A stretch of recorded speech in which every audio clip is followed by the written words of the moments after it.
tamit behi ka kidal kha ta ha bona se ta ke e khial ki khial ba zo lo din a hi the na sim phana ki be ki de dan ki sim pha the de nam ai wa a glass ki ata so glass ke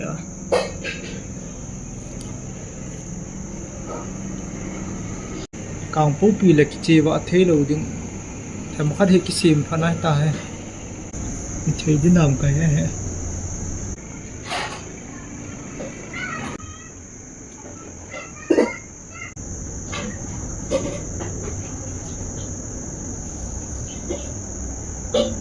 ke mat di nam ka he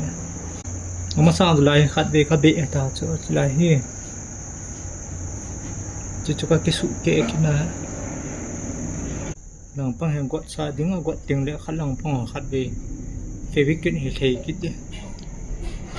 tan khalang pang khat le thei kit